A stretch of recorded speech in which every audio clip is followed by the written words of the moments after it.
بسم الله الرحمن الرحيم. الحمد لله حمدا كثيرا طيبا مباركا فيه مباركا عليه كما يحب ربنا ويرضى جل جلاله وعم نواله، والصلاة والسلام على السيد الحبيب المصطفى وعلى آله وصحبه نجوم الهدى قادة التقى. أما بعد، اللهم انفعنا بما علمتنا وعلمنا ما ينفعنا.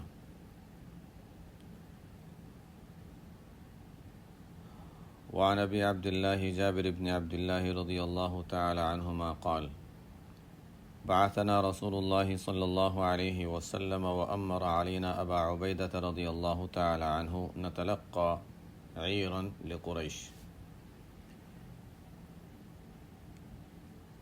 سب کے ذہن میں ہوگا کہ عنوان چل رہا ہے دنیا کے چیزوں میں، کھانے پینے وغیرہ میں کمی اختیار کرنا، اور اس سلسلے میں احادیث آپ صلی اللہ علیہ وسلم کا عمل وغیرہ بیان کیا جا رہا ہے، اور صحابہ کرام رضی اللہ عنہم کا جو عمل تھا، جو تنگی وہ برداشت کرتے تھے، ان باتوں کا تذکرہ ہے.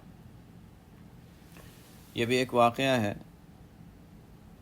حضرت ابو عبداللہ جابر بن عبداللہ رضی اللہ تعالیٰ عنہ فرماتے ہیں کہ رسول اللہ صلی اللہ علیہ وسلم نے ہمیں بھیجا. ایک طویل واقعہ ہے جس میں پتہ چلتا ہے ان حضرات کے کیسے گزارا کرتے تھے.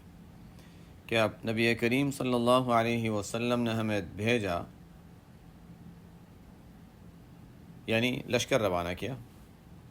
اب یہاں پر زیادہ تفصیلات کی ضرورت نہیں، بس ترجمہ دیکھ لیتے ہیں. وَأَمَّرَ عَلَيْنَا أَبَا عُبَيْدَةَ رضی اللہ عنہ، اور ہمارا امیر بنایا ابو عبیدہ ابن الجراح رضی اللہ عنہ کو. کیوں بھیجا تھا؟ نتلقى عیرا لقریش، قریش کے ایک قافلے سے ملنا تھا اور ان کا مقابلہ کرنا تھا، قریش کے کسی قافلے کے مقابلے کے لیے. وَزَوَّدَنَا جِرَابًا مِّن تَمْرٍ لَمْ يَجِدْ لَنَا غَيْرَهُ، اور ہمیں کھجوروں کا ایک تھیلا دے دیا. یعنی ابو عبید ابن الجراح رضی اللہ عنہ کو کھجوروں کا ایک تھیلا دے دیا، اور فرماتے ہیں کہ وجہ یہ تھی ایک تھیلا دینے کی کھجوروں کا کہ اس کے علاوہ کچھ تھا ہی نہیں. لم یجد غیرہ، آپ صلی اللہ علیہ وسلم کے پاس بیت المال میں کچھ اور تھا ہی نہیں. تو کھجوروں کا ایک تھیلا دے دیا. فکان ابو عبیدہ رضی اللہ عنہ یعطینا تمرتن تمرتن، ابو عبیدہ رضی اللہ تعالی عنہ ہم سب کو روزانہ اس میں سے ایک ایک کھجور دے دیا کرتے تھے. روزانہ 24 گھنٹے میں ایک کھجور. ہمارے لیے تو تصور سے باہر کی چیز ہے. ہمیں اگر کھجوروں کا پورا ڈبہ دے دیا جائے کہ 24 گھنٹے صرف اس پر گزارا کرو، تو کر لیں گے ہم، تھوڑی مشکل کے ساتھ کر سکتے ہیں. سوچ کر تو مشکل لگتا ہے، لیکن جب کرتے ہیں تو ہو جاتا ہے. بعض لوگ ایسے بھی ہیں جو صرف پانی پر گزارا کر لیتے ہیں. تو بہرحال پانی اور کھجور ایسی چیز ہے کہ انسان اس پر گزارا کر سکتا ہے. عادت نہ ہونے کی وجہ سے تھوڑا سا انسان کو مشکل لگتا ہے، لیکن ہماری زندگی گھر میں بیٹھی ہوئی یا تھوڑا بہت کام کر لیا، لیکن روزانہ سفر ہے، اور سفر میں انسان چل رہا ہے. وہاں پر تو انسان ویسے بھی، ہم لوگوں کی عادت کیا ہوتی ہے، بہت سے لوگوں کی سفر میں عادت ہوتی ہے کہ سفر کرتے ہوئے کچھ نہ کچھ منہ چلتے رہنا چاہیے. تو پورے سفر میں 24 گھنٹے کے اندر جو کھانا مل رہا ہے وہ کتنا مل رہا ہے. بعض لوگوں کے ساتھ سفر کیا تو ان کے سفر بھی بہت مختلف لوگوں کے ساتھ سفر کا موقع ملا، تو اس لیے لوگوں کی عادتیں بھی معلوم ہوتی ہیں. اور ہم لوگوں کے اسفار ایسے ہوتے ہیں، خاص طور پر ہمارے ملکوں میں اگر طویل سفر ہو، لمبا سفر ہو، تو یہاں جا کر جو بہترین قسم کا ناشتہ ہوگا وہ کریں گے. دوسری جگہ جا کر بہترین قسم کا کھانا کہیں ملتا ہے وہ کھائیں گے. جب کھائیں گے تو پھر نیند آئے گی، تو اچھا تھوڑی دیر پھر آرام کریں گے. اس کے بعد پھر سفر کریں گے، رات کو بہترین قسم کا کھانا کہیں. تو اس طرح، اور درمیان میں جو کھانے کا سلسلہ چلتا رہے وہ الگ. بہرحال ہمارے سفر کیا اور ان کے سفر کیا. خیر، تو ابو عبیدہ رضی اللہ عنہ روزانہ ایک ایک کھجور دیا کرتے تھے. فقیل کیف کنتم تصنعون بها، کسی نے ابو عبیدہ بن الجراح رضی اللہ عنہ سے پوچھا کہ ایک کھجور کا کیا ہوتا تھا، ایک کھجور سے کیا کرتے تھے، یعنی ایک کھجور تو چند سیکنڈ میں ختم ہو گئی، اب کیا؟ قال نمصها كما يمص الصبي، نمصها كما يمص الصبي، ہم اس کی گٹلی کو اور کھجور کو چوستے رہتے تھے جس طرح بچہ اس کو چوستا ہے، تھوڑا تھوڑا تھوڑا کر کے اندر جاتا تھا. اس کو ہم یہ بھی کہہ سکتے ہیں کہ یہ آپ صلی اللہ علیہ وسلم کا معجزہ تھا، صحابہ کی کرامت تھی، یہ بھی کہہ سکتے ہیں. اور ایسا ہی ہے، کرامت ہی ہوگی. جب یہ حضرات اتنا مجاہدہ برداشت کرتے تھے تو اللہ تعالیٰ نے ان کو کھجور میں بھی وہ غذائیت دی کہ 24 گھنٹے میں کافی ہو جاتی تھی، ورنہ عام حالات میں انسان کو کافی نہیں ہوتی. ثم نشرب علیہا من الماء، پھر اوپر سے پانی پی لیتے تھے. لیکن چونکہ سفر میں تھے نا، اب جنگل میں کہیں اترے، کھجور تو چند سیکنڈ میں ختم ہو گئی، اس کے بعد اب جنگل میں کہیں اترے، آرام کے لیے ٹھہرے، تو اب کیا کریں؟ تو مشغلہ، چلو ٹھیک ہے، ایسا کرتے تھے.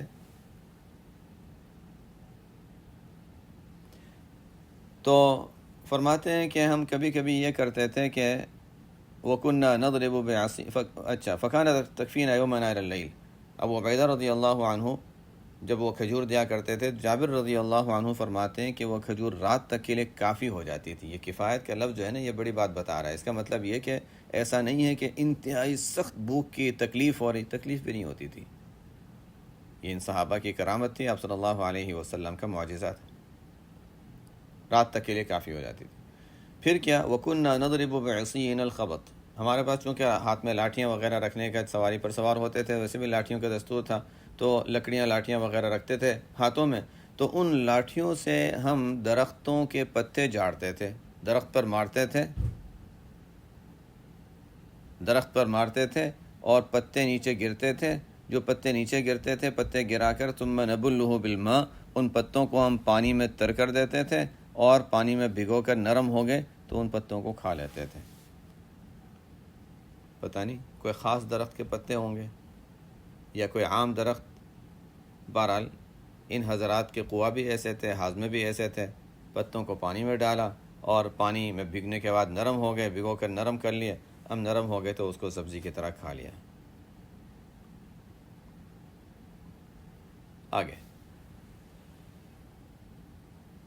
آگے فرماتے ہیں کہ یہ ان کا گویا کہ اصل جو حصہ تھا نا حدیث کا، اس باب سے تعلق جو ہے وہ یہ ہے، کس طرح تنگی سے وہ گزارا کرتے تھے، کس طرح تنگی سے وہ گزارا کرتے تھے.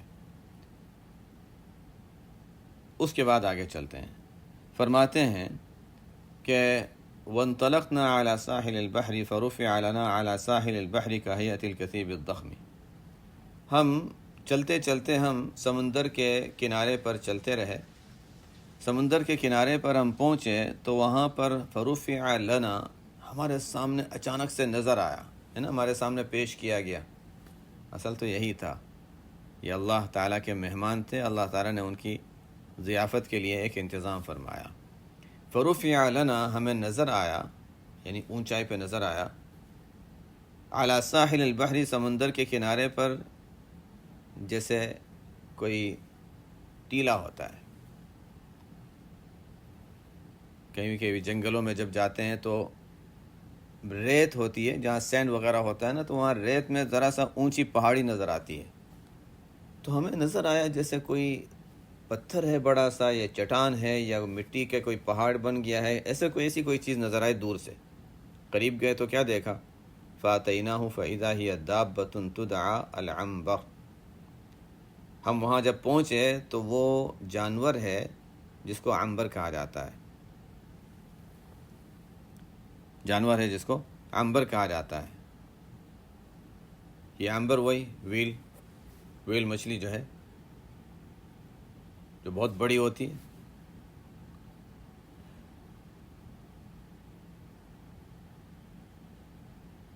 تو لیکن اتنا ہے، یہ ذہن میں رہے کہ یہ مچھلی جو ان کو ملی تھی وہ عام جو اس طرح کی جو مچھلی ہوتی ہے اس کے لحاظ سے سائز میں بہت بڑی تھی، وہی تھی، اس کو کہا گیا نا عنبر. طویل مچھلی ہی کی ایک قسم ہے، لیکن یہ زیادہ بڑی تھی، جو عام بڑی ہوتی ہے اس سے زیادہ بڑی تھی۔ کتنی بڑی تھی اس کی آگے تفصیل آئے گی۔ یہ گویا کہ انہوں نے جب تنگی برداشت کی تو اس کے مقابلے میں پھر اللہ تعالیٰ کی طرف سے ان کو وسعت ملی، حالانکہ وہاں پر کوئی امید نہیں تھی کھانا کہاں سے ملے گا۔ مچھلی شکار کرنا بھی تو آسان نہیں تھا، کیا چیز سے شکار کریں گے؟ اللہ تعالیٰ نے مچھلی باہر بھیج دی ان کے لیے۔ اب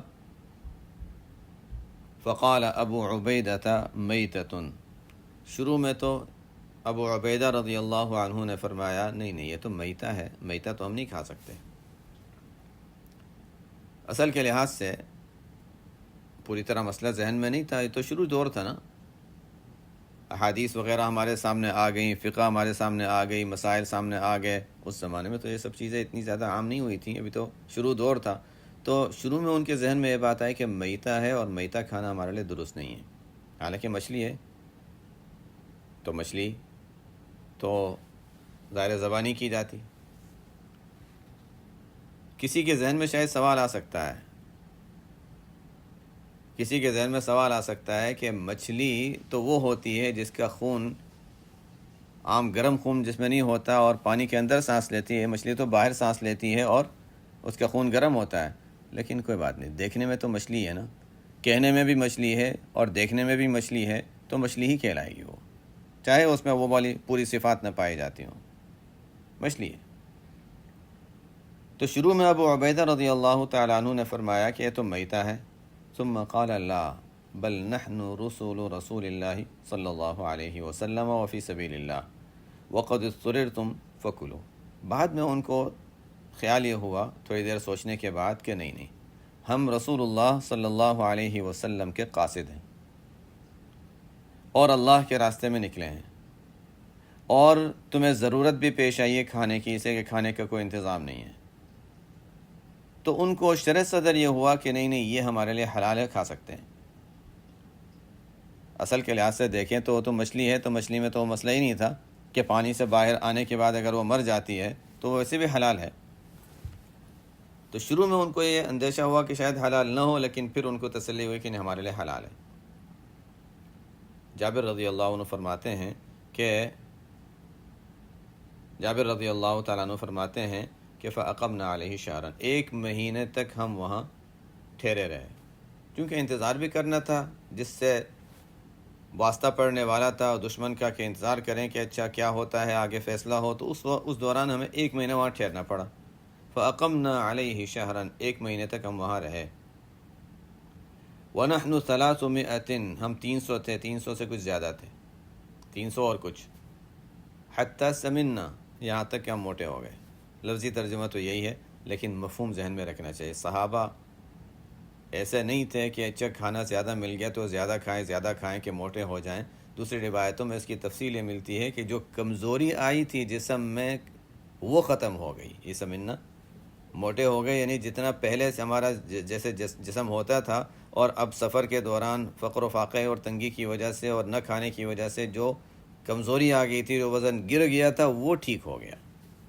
بہرحال اگر وزن بڑھ بھی گیا ہو تو اتنے عرصے تک ان لوگوں کو یہ گوشت، مچھلی کا گوشت کھانے کی عادت نہیں ہے، اور روزانہ کھایا اور زیادہ ادھر ادھر بھاگ دوڑ بھی نہیں ہے، اس لیے کہ انتظار کر رہے ہیں، تو ہو سکتا ہے وزن بڑھ بھی گیا ہو، لیکن دوسری روایت میں اس کی جو تفصیل آتی ہے وہ یہ ہے کہ جو کمزوری ہوئی تھی وہ ختم ہو گئی۔ حتی سمنا۔ خیر، آگے فرماتے ہیں وَقَدْ رَأَيْتُنَا، اب وہ مچھلی کتنی بڑی تھی، جیسے میں نے بتایا کہ اس باب سے متعلق جو حصہ ہے وہ تو شروع میں گزر گیا، اب یہ باقی تو اس کی صرف حدیث کی تفصیل ہے۔ آگے فرماتے ہیں وَلَقَدْ رَأَيْتُنَا نَغْتَرِفُ مِنْ وَقْبِ عَيْنِهِ بِالْقِلَالِ الدُّهْنَ، اور میں نے دیکھا ہم کیا کرتے تھے، ہم اس کی آنکھ کے سوراخ میں سے گڑھے بھر کر، گڑھے ہوتے ہیں مٹی کے گڑھے، مٹی کے گڑھے جو ہوتے ہیں وہ بھر بھر کے ہم اس میں سے تیل نکالا کرتے تھے۔ اتنی بڑی آنکھ کا سوراخ اتنا بڑا کہ اس میں ہم مٹی کے گڑھے ڈالتے تھے، وہ بھر بھر کے اس میں سے تیل نکالتے تھے۔ یہ تو کرامت ہی ہے۔ آگے فرماتے ہیں وَنَقْطَعُ مِنْهُ الْفِدْرَ كَالثَّوْرِ أَوْ كَقَدْرِ الثَّوْرِ، ہم جب پکانے کے لیے اس میں سے گوشت کے ٹکڑے توڑتے تھے تو گوشت کا ٹکڑا کتنا بڑا ہوگا؟ 1 ہاتھ جتنا، 2 ہاتھ جتنا۔ فرماتے ہیں کہ ہم اس میں سے گوشت کے ٹکڑے نکالتے تھے اور توڑتے تھے تو ایک گوشت کا ٹکڑا 1 بیل جتنا، گائے اور بیل کی سائز کا ایک ٹکڑا گوشت کے نکالتے تھے اس میں سے۔ اتنے بڑے بڑے ٹکڑے اس میں سے کاٹ کے ہم نکالتے تھے، یعنی گویا چھوٹے چھوٹے ٹکڑے کر رہے ہیں، استعمال کر سکے تو وہ چھوٹا ٹکڑا بھی کتنا بڑا ہے؟ 1 بیل جتنا۔ وَلَقَدْ أَخَذَ مِنَّا أَبُو عُبَيْدَةَ رَضِيَ اللَّهُ تَعَالَى عَنْهُ 13 رَجُلًا فَأَقْعَدَهُمْ فِي وَقْبِ عَيْنِهِ۔ پھر ابو عبیدہ رضی اللہ عنہ نے کیا سائز کا اندازہ کرنے کے لیے، ابو عبیدہ رضی اللہ عنہ نے ہم میں سے 13 لوگوں کو لیا، 13 مردوں کو لیا اور ان کو آنکھ کا سوراخ والا حصہ تھا اس میں بٹھا دیا اور سب اس میں بیٹھ گئے۔ 13 بڑے بڑے لوگ آنکھ کے سوراخ والے حصے میں آ گئے۔ آنکھ اتنی بڑی تھی تو مچھلی کتنی بڑی ہوگی؟ آگے فرماتے ہیں وَأَخَذَ ضِلَعًا مِنْ أَضْلَاعِهِ فَأَقَامَهَا ثُمَّ رَحَلَ أَعْظَمَ بَعِيرٍ مَعَنَا فَمَرَّ مِنْ تَحْتِهَا۔ اس کی اونچائی دیکھنی تھی، اونچائی کتنی ہے، تو ابو عبیدہ رضی اللہ تعالی عنہ نے اس کی پسلی، مچھلی کتنی ہوتی ہے اس کی چھوٹی سی، اور اس کی پسلی بھی اتنی چھوٹی ہوتی ہے، 1 ہاتھ جتنی ہو جائے گی، تو یعنی ایک بالش بڑی مچھلی ہوگی تو اس کے 1 بالش جتنی پسلی ہوگی۔ ابو عبیدہ رضی اللہ تعالی عنہ نے اس کی پسلی والا جو درمیان میں جو ہڈی والا حصہ ہوتا ہے اسے لیا، اسے کھڑا کیا۔ اب اس کی اونچائی دیکھنے کے لیے انہوں نے فرمایا کہ چلو جو سب سے بڑا اونٹ تھا اس کے اوپر کجاوا رکھا، کجاوا کمرے کی طرح چھوٹا سا بیٹھنے کے لیے ہوتا تھا، تو سب سے بڑے اونٹ کے اوپر کجاوا رکھا اور وہ کجاوا اونٹ کجاوا کے ساتھ اس کے نیچے سے گزر گیا اور اوپر نہیں لگا۔ یہ تو اس روایت میں اتنا مل گیا، اتنا ہے، لیکن دوسری روایت میں اضافہ ہے، وہ اضافہ یہ ہے کہ ہم میں جو سب سے لمبا شخص تھا حضرت قیس رضی اللہ عنہ تھے، قیس بن سعد رضی اللہ عنہ، لمبے تھے، بہت لمبے تھے، ان کے بھی عجیب واقعات ملتے ہیں، بہت لمبے تھے۔ صحابہ میں بھی عجیب عجیب لوگ تھے، کوئی اتنا طاقتور ہوتا تھا کہ اوپر کا کپڑے نکال کے میدان جنگ میں جاتا تھا، آؤ میرے سینے پر مارو، اتنا مضبوط سینہ، لوگ دیکھ کے ڈرتے تھے۔ یہ اتنے لمبے تھے، صحت مند، ایک لمبا ہوتا ہے، یہ جب گھوڑے پہ بیٹھتے تھے کہتے ہیں گھوڑے پہ جب وہ بیٹھتے تھے تو ان کے پیر زمین پر لگتے تھے، اتنے لمبے، یعنی گھوڑا جتنی اونچائی تو ان کی کرسی ہونی چاہیے قریب قریب۔ تو خیر، تو قیس رضی اللہ عنہ جو بہت لمبے تھے ان کو اونٹ کے اوپر سوار کیا، یعنی سب سے بڑا اونٹ اس کے اوپر کجاوا کے اوپر قیس رضی اللہ عنہ کو سوار کیا، اور وہ نیچے سے گزر گئے اور اوپر ان کا سر نہیں لگا پسلی کے اوپر والے حصے پر، اتنی اونچی اس کی ہڈی، درمیان والی ہڈی تھی۔ آگے فرماتے ہیں وَتَزَوَّدْنَا مِن لَحْمِهِ وَشَائِقًا، اور پھر ہم وہاں سے جب چلنا شروع ہوئے تو ہم نے اس کے گوشت کے ٹکڑے چھوٹے چھوٹے ٹکڑے کر کے ہم نے اپنے ساتھ توشے کے طور پر سفر کے توشے کے طور پر ساتھ رکھ لیا۔ اتنا زیادہ گوشت تھا کہ ختم ہی نہیں ہو رہا تھا، 1 مہینے تک 300 سے زیادہ لوگ، تقریباً 350 لوگ کھاتے رہے، اور وہ بھی اس کے بعد بھی اتنا بچا کہ ہر ایک نے اپنے ساتھ بہت سارا گوشت رکھا اور ٹکڑے ٹکڑے کر کے اپنے ساتھ توشے کے طور پر لے گیا۔ فلما قدمنا المدینہ، مدینہ پہنچنے تک کھاتے رہے، اور مدینہ 1 مہینے تک یہ لوگ کھاتے رہے اور آگے پھر سفر کیا۔ مدینہ منورہ جب پہنچے، فلما قدمنا المدینہ اتینا رسول اللہ صلی اللہ علیہ وسلم فذکرنا ذلک لہ، جب مدینہ منورہ پہنچے نبی کریم صلی اللہ علیہ وسلم کی خدمت میں حاضر ہوئے، آپ صلی اللہ علیہ وسلم کے سامنے اس کا تذکرہ کیا، فقال هو رزق اخرجہ اللہ لکم، نبی کریم صلی اللہ علیہ وسلم نے فرمایا یہ تو روزی ہے جو اللہ نے تمہارے لیے ظاہر کی، اللہ نے تمہارے لیے سمندر میں سے نکالی، یہ روزی ہے۔ ہم اگر سوچیں کہ وہ ایک مچھلی روزانہ کتنا کھاتی ہوگی، جب مچھلی اتنی بڑی ہے تو کتنا کھاتی ہوگی، اللہ تعالیٰ کا نظام ہے. انسان کا چھوٹا سا پیٹ، اس کو بھرنے کے لیے انسان اتنی محنتیں کرتا ہے، اور اتنی بڑی مچھلی اللہ تعالیٰ اس کو روزانہ غذا دے دیتے ہیں. اور پھر یہ لوگ جن کے پاس کوئی انتظام نہیں تھا، وہ پوری مچھلی ان کی غذا کے لیے اللہ تعالیٰ نے پیش کر دی.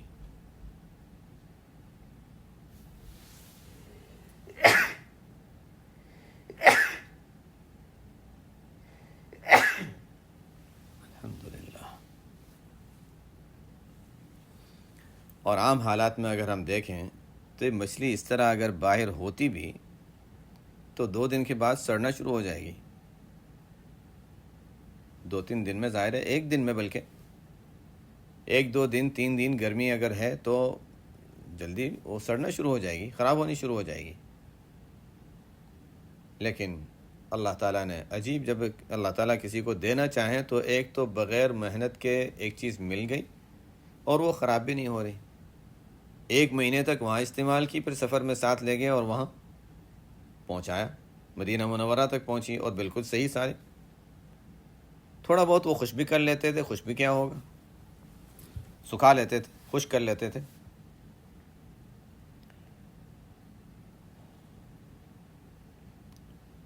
یہدیکم اللہ ویصلح بالکم.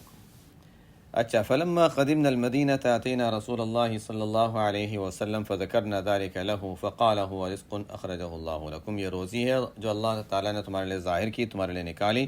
فہل معکم من لحمه شیء فتطعمون. تمہارے پاس وہ مچھلی کا گوشت ہے کہ ہمیں بھی دو. ہمارے پاس تو تھا. ہمارے لیے تو بڑی سعادت اور خوشی کی بات تھی کہ جو ہمیں ملا ہے اس میں سے آپ صلی اللہ علیہ وسلم بھی استعمال فرمائے. تو اس کا مطلب ہے کہ پکا حلال طیب ہے، اس میں کوئی شبہ باقی نہیں رہا. صحابہ کو اس سے بہت خوشی ہوتی تھی جب آپ صلی اللہ علیہ وسلم فرماتے تھے مجھے بھی تھوڑا سا اس میں سے دے دو، کہ اس کھانے میں آپ صلی اللہ علیہ وسلم کی شرکت ہو گئی. یہ کتنی بڑی سعادت کی بات ہے. فارسلنا الی رسول اللہ صلی اللہ علیہ وسلم منہ فاکلہ. ہم نے نبی کریم صلی اللہ علیہ وسلم کی خدمت میں بھیجا،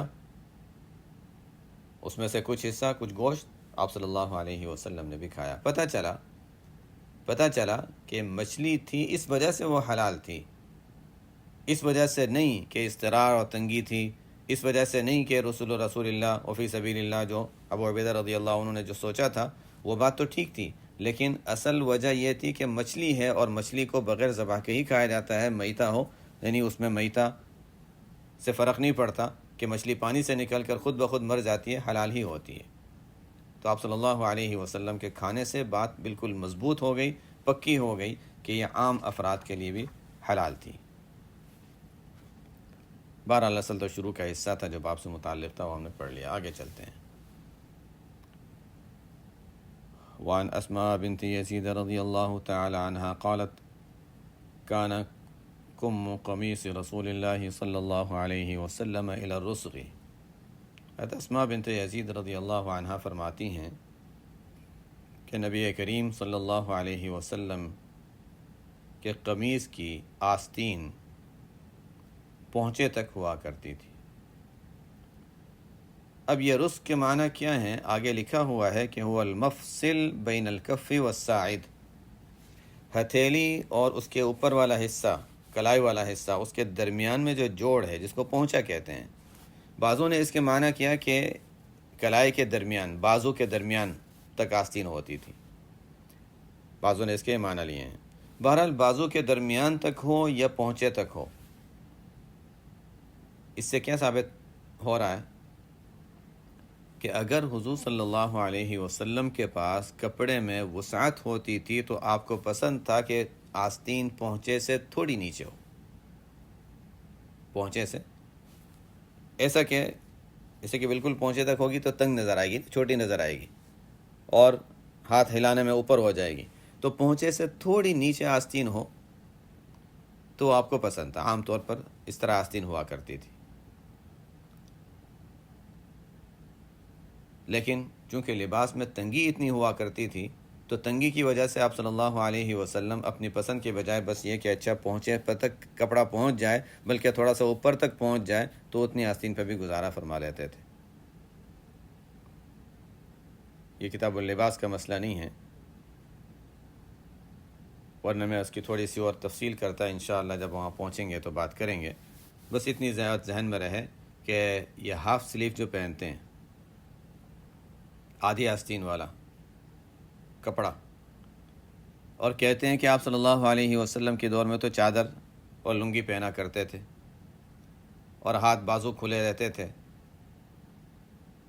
اگر حضور صلی اللہ علیہ وسلم کے پاس وسعت ہوتی تو آپ صلی اللہ علیہ وسلم پسند فرماتے تھے کہ آستین پہنچے تک جائے، یعنی پہنچوں سے ذرا نیچے ہو کہ پورے بازو چھپے رہیں اور صرف ہاتھ ہلانے میں بھی صرف ہتھیلیاں نظر آئیں. وسعت ہونے کے باوجود چھوٹا لباس پہننا، آدھی آستین، چھوٹی آستین، یہ کہیں بھی ثابت نہیں ہوگا. اس لیے اس چیز کا بھی خیال رکھا جائے کہ یہ سنت لباس کیا ہے، آپ صلی اللہ علیہ وسلم کو پسند کیا تھا، اور تنگی کی وجہ سے جو گزارا کیا وہ کیا تھا. دونوں میں فرق ہے. آگے چلتے ہیں. آگے کی روایت بھی بہت مفصل ہے، اگر ہم پڑھیں گے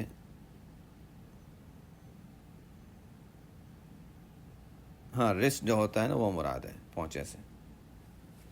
تو مطلب یہ ہے کہ بس وہاں تک کپڑا ہو، اس سے تھوڑا سا آدھا انچ 1 انچ آگے آ جائے تو پورا حصہ جو ہے ہاتھ کا وہ چھپا رہتا ہے. لیکن اگر بالکل وہاں تک ہے تو پھر حرکت کرنے میں وہ اوپر ہو جاتا ہے. تو بعضوں نے اس کا ترجمہ کیا پہنچے تک، بعضوں نے ترجمہ کیا رسٹ کے معنی کیے کہ درمیان، یعنی گویا کہ جہاں کوہنی اور پہنچے رسٹ کے درمیان والا حصہ، بعضوں نے یہ معنی کیے ہیں. بہرحال جتنا آپ کو پسند تھا اس سے ذرا سا کپڑا چھوٹا ہوتا تھا تنگی کی وجہ سے، اس باب میں لا کر یہ بتانا چاہ رہے ہیں. اب آگے ہمارے پاس اختیار ہے، یا تو ہم آج روک دیں، اس سے کہ آگے کی روایت لمبی ہے،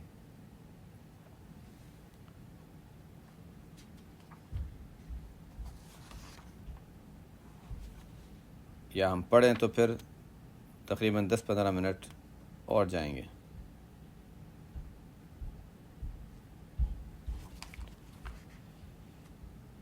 اچھا پڑھ لیتے ہیں، جلدی سے پڑھ لیتے ہیں، صرف واقعہ ہی ہے اس کو پڑھ لیتے ہیں، اور واقعے کی تفصیلات کو میں چھوڑ دیتا ہوں اس لیے کہ ہم نے غزوہ خندق کا واقعہ تو تفسیر میں پڑھ لیا تھا.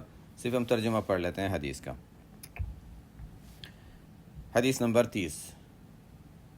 وعن جابر رضی اللہ تعالی عنہ قال إنا كنا يوم الخندق نحفر فعرضت كدية شديدة فجاءوا إلى النبي صلى الله عليه وسلم فقالوا هذه كدية عرضت في الخندق فقال أنا نازل. اچھا ہاں جابر رضی اللہ عنہ، یہ بھی روایت ہو ہے جابر رضی اللہ عنہ کی، پیچھے بھی طویل روایت ان کی تھی. ہاں جابر رضی اللہ تعالیٰ عنہ فرماتے ہیں کہ ہم خندق والے دن گڑھا کھود رہے تھے. سب کو واقعہ ذہن میں ہے، سن 5 ہجری میں واقعہ پیش آیا تھا. اس کی تفصیلات کو چھوڑ کر بس حدیث کو سمجھ لیتے ہیں اور اس سے مقصد حاصل ہو جائے گا جو یہاں بتانا مقصد ہے کہ خندق والے دن ہم گڑھا کھود رہے تھے. تقسیم کیا ہوا تھا، اتنے لوگ اتنا گڑھا کھودیں گے، اتنا حصہ کھودیں گے. بہت بڑی خندق بنائی تھی. اور فعرضت کدیۃ شدیدۃ، ایک بہت بڑی چٹان، بڑی سا پتھر، ایک بہت بڑی چٹان بیچ میں آ گئی. اور عجیب اتفاق یہ ہے اللہ تعالیٰ کا کرنا کہ سلمان فارسی رضی اللہ عنہ جو اصل تھے نا مشورہ دینے والے، انہی کے حصے میں یہ خندق آئی، یہ چٹان آئی تھی جو ٹوٹ نہیں رہی تھی. ایک چیز سے مارا، دوسری چیز سے مارا، کوشش کی، ٹوٹتا ہی نہیں. اور صحابہ تھے، مضبوط تھے، طاقتور تھے. انہوں نے کہا کہ نہیں یہ تو نہیں ٹوٹ سکتا. اب ہمارے پاس یا تو اختیار یہ ہے کہ ہم تھوڑا سا یہاں سے گول ہو جائیں، جو کہ ایسا ہی کہ اتنی بڑی سخت چٹان ہے، اس کو توڑنا مشکل ہے، تو اب سیدھی لائن پہ جانے کے بجائے تھوڑا سا ہم گول کر لیں. یا دوسری رائے یہ ہے کہ آپ صلی اللہ علیہ وسلم سے پوچھ لیں. اتفاق اس پر ہوا کہ آپ صلی اللہ علیہ وسلم سے پوچھ لیتے ہیں، اس لیے کہ آپ صلی اللہ علیہ وسلم نے لکیر بنائی تھی کہ یہاں سے ایسے جانا ہے. یہ صحابہ کی بھی عجیب شان ہے. ہم جیسے ہوتے تو نہیں، چلو بس آپ صلی اللہ علیہ وسلم نے یہ بتایا تھا، لیکن چلو یہاں تو مشکل ہے نا، تو ظاہر ہے کہ ہمیں یہاں سے اس طرح کر لینا چاہیے. ہمیں کہ ظاہر ہے. صحابہ تھا نہیں، صحابہ کا حال یہ تھا کہ نہیں، آپ صلی اللہ علیہ وسلم موجود ہے، پوچھ لیتے ہیں کہ آپ صلی اللہ علیہ وسلم نے خط کھینچا تھا ایسے لکیر بنانی ہے، ایسے خندق کھینچنی ہے. ہم اگر تھوڑا سا گول چلے جائیں گے تو آپ صلی اللہ علیہ وسلم کی لکیر سے ہٹ جائیں گے. تو فجاؤ الی النبی صلی اللہ علیہ وسلم. صحابہ کی یہ اتباع کا جذبہ بھی بڑا عجیب ہوتا تھا. نبی کریم صلی اللہ علیہ وسلم کی خدمت میں حاضر ہوئے. فقالو، عرض کیا، ہادہ قدیۃ، ایک بڑی چٹان ہے، عرضت فی الخندق، جو خندق کھودنے میں پیش آ گئی ہے، درمیان میں آ گئی ہے. تو آپ صلی اللہ علیہ وسلم نے فرمایا انا نازل، میں آتا ہوں. مطلب ہے کہ میں خود آ کر اتر کر اس کو میں توڑتا ہوں. صحابہ سوچ رہے تھے کہ تو بڑی سخت ہے چٹان، ٹوٹتی نہیں ہے، لیکن آپ صلی اللہ علیہ وسلم نے فرمایا ہے تو آپ کا حکم مان لیتے ہیں، ٹھیک ہے آپ تشریف لائیے. ثم قام، آپ صلی اللہ علیہ وسلم اٹھے. جب آپ صلی اللہ علیہ وسلم اٹھے تو وہ بطنہ معصوب بحجر، آپ صلی اللہ علیہ وسلم کے پیٹ پر نظر آیا کہ پتھر بندھا ہوا ہے.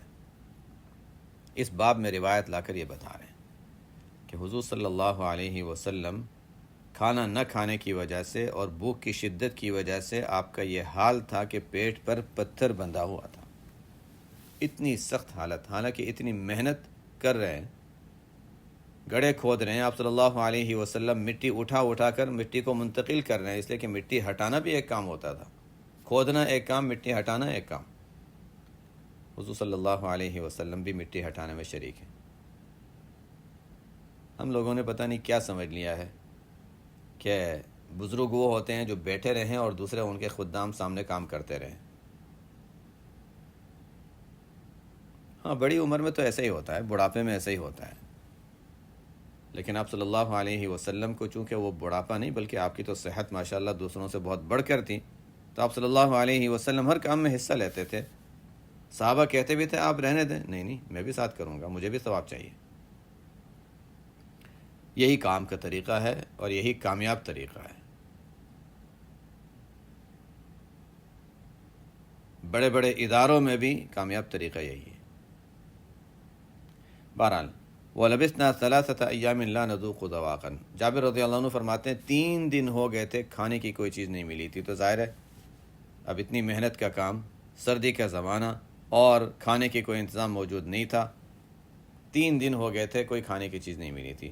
فَأَخَذَ النَّبِيُّ صلی اللہ علیہ وسلم الْمِعْوَلَ، ایسی حالت میں ہمارے لیے تو اٹھنا بھی مشکل ہو، کہ کھڑا ہونا بھی مشکل ہے، چلنا مشکل ہے، مٹی کون منتقل کرے اور کھودے گا کون. آپ صلی اللہ علیہ وسلم نے کدال لی، وہی جس سے زمین کھودتے ہیں. فضرب، اس سے چٹان کو مارا.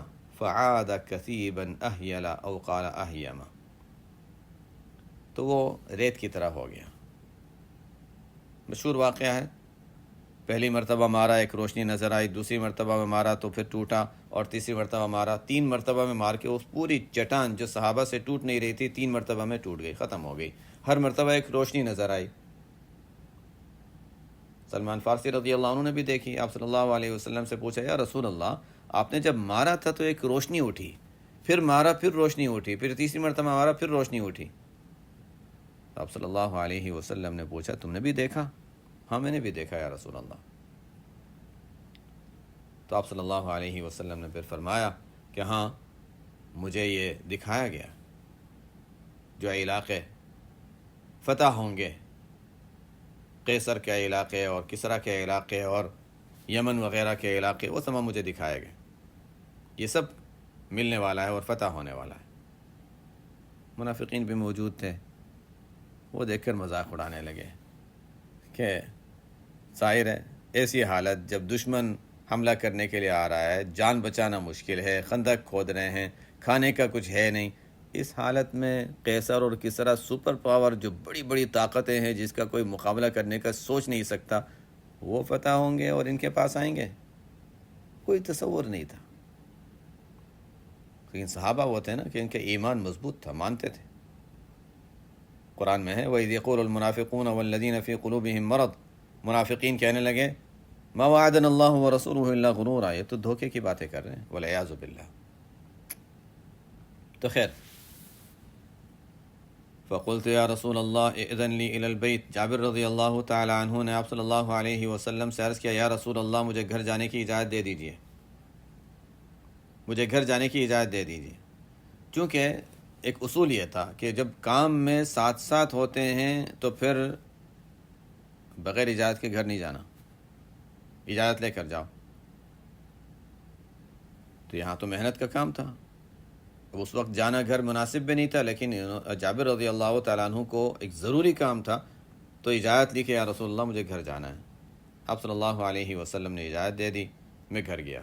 فقلت لامرأتی رأيت من النبي صلی اللہ علیہ وسلم شيئا ما فی ذلك صبر، میں نے آپ صلی اللہ علیہ وسلم کی ایسی حالت دیکھی ہے کہ میں اس کو برداشت نہیں کر سکتا۔ ما فی ذلك صبر، میں صبر نہیں، میں برداشت نہیں کر سکتا۔ آپ صلی اللہ علیہ وسلم کی ایسی تنگی کی حالت، بھوک کی ایسی شدت، کمزوری، پیٹ پر پتھر بندھا ہوا ہے، میں نہیں برداشت کر سکتا۔ کچھ ہے؟ فعندک شیء، کچھ کھانے کا ہے؟ فقالت عندي شعير وعناق، تو ان کی اہلیہ نے کہا کہ ہاں تھوڑے سے جو ہیں، ایک سا جو جس کو کہتے ہیں صدقہ فطر میں جو تھوڑی سی مقدار ادا کرتے ہیں نا، وہ مقدار جو ہیں، ایک سا، وعناق، اور چھوٹی سی بکری ہے، بکری کا بچہ ہے۔ فذبحت العناق، تو میں نے بکری کے جو بچہ تھا، چھوٹی سی بکری تھی، میں نے اس کو ذبح کر دیا۔ وطحنت الشعیر، اور جو کو میں نے پیسا، حتی جعلنا اللحم فی البرمتی، یہاں تک کہ گوشت کو ہم نے ہانڈی میں ڈالا۔ عام طور سے اس زمانے میں گوشت کو جب پکاتے تھے تو گوشت کو ویسے آگ پہ پکا لیتے تھے، لیکن کبھی کبھی شوربہ سالن والا بنانے کے لیے ہانڈی میں پکا لیتے تھے، انہوں نے ہانڈی میں ڈال دیا۔ ثم جئت النبی صلی اللہ علیہ وسلم، پھر میں نبی کریم صلی اللہ علیہ وسلم کی خدمت میں حاضر ہوا۔ والعجین قد انکسر والبرمۃ بین الاثافی قد کادت تنضج، فرماتے ہیں کہ میں آپ صلی اللہ علیہ وسلم کی خدمت میں حاضر ہوا اس حال میں کہ آٹا روٹی بننے کے لیے تیار ہو چکا تھا، آٹا روٹی بننے کے لیے تیار ہو چکا تھا۔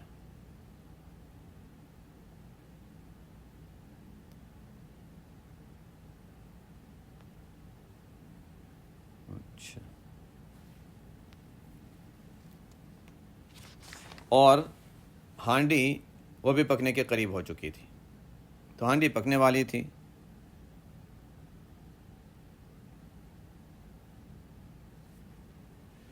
فقلت طعیم لی، تو جابر رضی اللہ عنہ فرماتے ہیں میں نبی کریم صلی اللہ علیہ وسلم کی خدمت میں حاضر ہوا اور میں نے عرض کیا کہ یا رسول اللہ طعیم لی، میرے پاس تھوڑا سا کھانا ہے، طعیم، تھوڑا سا کھانا ہے۔ دل تو بہت بڑا تھا ان حضرات کا، لیکن ایسا تھا کہ آپ صلی اللہ علیہ وسلم اچھی طرح کھا لیں، ایک دو حضرات صحابہ میں سے جو جن کو آپ لانا چاہیں وہ کھا لیں، لیکن کھانا اتنا نہیں ہے، ہر ایک ایک لقمہ کھائے گا تو وہ تو ہماری خوشی تو اس میں ہے کہ آپ صلی اللہ علیہ وسلم اچھی طرح کھا لیں، سب کو بلائیں گے تو آدھا آدھا لقمہ بھی سب کو نہیں ملے گا، تو اس لیے فرماتے ہیں کہ میرے پاس تھوڑا سا کھانا ہے۔ فقم انت یا رسول اللہ ورجل او رجلان، ہمارے گھر کے لوگ ہیں، اس کے علاوہ آپ تشریف لائیں، ایک دو مردوں کو لانا چاہیں تو ان کے ساتھ اپنے ساتھ لے آئیے۔ یہ بھی جانتے تھے کہ آپ صلی اللہ علیہ وسلم اکیلے تو کھانے نہیں آئیں گے، کسی کو تو ساتھ لائیں گے، تو اچھا ایک دو شخصوں کو ساتھ لے آئیے۔ قال کم ہوا، حضور صلی اللہ علیہ وسلم نے پوچھا کتنا کھانا ہے، کتنا کھانا ہے؟ فذکرت لہ، تو میں نے تذکرہ کر دیا کہ اتنا ہے۔ فقال کثیر طیب، تو آپ صلی اللہ علیہ وسلم نے سن کر فرمایا تو بہت ہے اور پاکیزہ کھانا ہے۔ قل لہا، جابر رضی اللہ عنہ سے فرمایا کہ قل لہا، اپنی بیوی سے کہہ دو، لا تنزع البرمہ ولا الخبز من التنور حتی آتی، فرمایا کہ دیکھو ابھی ہانڈی کو کھولنا بھی نہیں اور روٹی تنور سے نکالنا بھی نہیں یہاں تک کہ میں آ جاؤں، روٹی بنانا شروع نہیں کرنی ابھی، میں آ جاؤں گا پھر شروع کرنا۔ فقال قوموا، مطلب ہے کہ آٹا جیسا ہے ویسے ہی رہنے دو اور ہانڈی کو ویسے کے ویسے ہی رہنے دو۔ فقال قوموا، صحابہ سے فرمایا چلو، سب کی دعوت، 1000 سے اوپر لوگ تھے، سب کی دعوت، قوموا۔ فقام المہاجرون والانصار، مہاجرین انصار سب اٹھے۔ فدخلت علیہا، میں جلدی جلدی گھر گیا، بیوی کے پاس گیا، میں نے بیوی سے کہا فقلت ویحکی جاء النبی صلی اللہ علیہ وسلم والمہاجرون والانصار ومن معهم، تو میں نے جا کر بیوی سے کہا کہ بڑی عجیب بات ہے، بڑی عجیب بات ہے۔ کیا ہو گیا؟ آپ صلی اللہ علیہ وسلم بھی تشریف لا رہے ہیں، تمام مہاجرین، تمام انصار جو بھی ساتھ ہیں سب آ رہے ہیں۔ بیوی بڑی سمجھدار تھی، عجیب عورت تھی، عجیب ایمان تھا۔ قالت هل سألک، شروع میں تو ظاہر وہ بھی ناراض ہوئیں کہ تم نے بتایا نہیں، تمہیں سمجھانا چاہیے تھا، جیسے عام طور سے ہوتا ہے نا کہ بتا دیتے، سمجھا دیتے کہ نہیں تھوڑا سا کھانا ہے، اتنے سارے لوگوں کو میں کیسے کھلاؤں گی۔ تو شروع میں تو ذرا ڈانٹ پڑی ان کو بھی، میں اپنے الفاظ میں کہہ رہا ہوں، لیکن بعد میں انہوں نے، ان کی اہلیہ نے پوچھا حل سألک، حضور صلی اللہ علیہ وسلم نے پوچھا تھا کتنا کھانا ہے؟ قلت نعم، میں نے کہا ہاں پوچھا تھا۔ یہاں پر راوی نے بات مختصر کر دی ہے۔ پہلے تو وہ اہلیہ ذرا ناراض ہونے لگی کہ اتنا سا کھانا اتنے سارے لوگوں کو کیسے کھلائیں گے، دعوت تو دے دی لیکن کھانا ہے نہیں، رسوائی ہو جائے گی ہماری۔ پھر بعد میں ذہن میں آیا تو پوچھنے لگی کہ آپ صلی اللہ علیہ وسلم نے پوچھا تھا؟ کہا کہ ہاں پوچھا تھا۔ بتا دیا تھا کہ اتنا کھانا ہے؟ ہاں بتا دیا تھا۔ تو وہ عورت بھی بڑی عجیب عورت تھی، کہنے لگی پھر کوئی فکر کی بات نہیں۔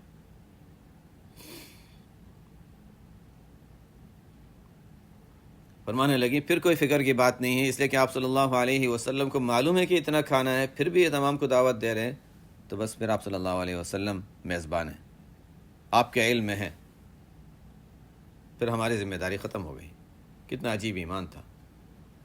قال ادخلوا ولا تضاغطوا، آپ صلی اللہ علیہ وسلم نے فرمایا کہ گھر میں آ جاؤ۔ اب ہوتا یہ تھا کہ تنگی نہیں کرنی ہے، بس 10 لوگ گھر میں آئیں گے، جیسے گھر میں جگہ کم تھی بیٹھنے کی، تو 10 لوگ آئیں گے، کھانا لیں گے، کھا کے وہ نکل جائیں گے۔ پھر 10 لوگ آئیں گے، اور ان کے حضرات کا ایسا نہیں تھا کہ آدھے گھنٹے کا دسترخوان لگتا ہو، کھایا اور نکلے، جلدی سے کھایا، روٹی پر سالن رکھا، کھا لیا۔ ہم لوگوں کے یہاں جیسے فاسٹ فوڈ ہوتا ہے نا، وہ بھی ہم اتنا فاسٹ نہیں کھاتے جتنا وہ لوگ عام کھانا جلدی کھا لیتے تھے۔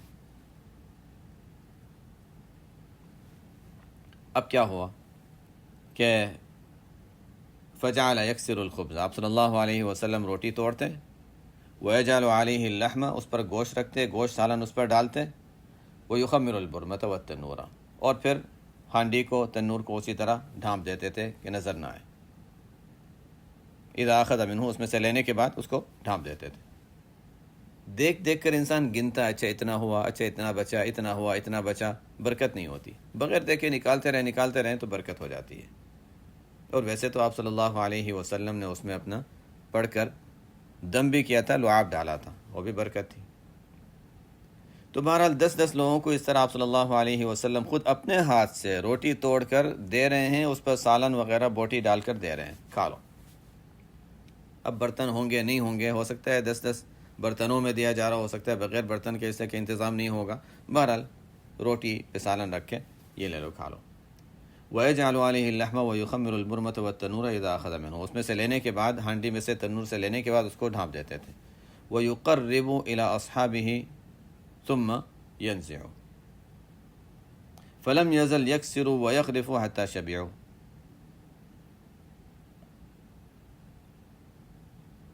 صحابہ کو آپ صلی اللہ علیہ وسلم دے دیتے تھے، پھر ہانڈی کو بند کر دیتے تھے۔ اس کے بعد آپ صلی اللہ علیہ وسلم اس طرح دیتے رہے، روٹی توڑ کے اس میں، اور سالن میں سے سالن بھی اور بوٹی بھی دیتے رہے، حتیٰ شبعوا، یہاں تک کہ تمام صحابہ کھا کر پیٹ بھر کر فارغ ہو گئے، سیر ہو گئے، سب صحابہ سیر ہو گئے۔ وبقی منہ، اور کچھ کھانا بچ بھی گیا۔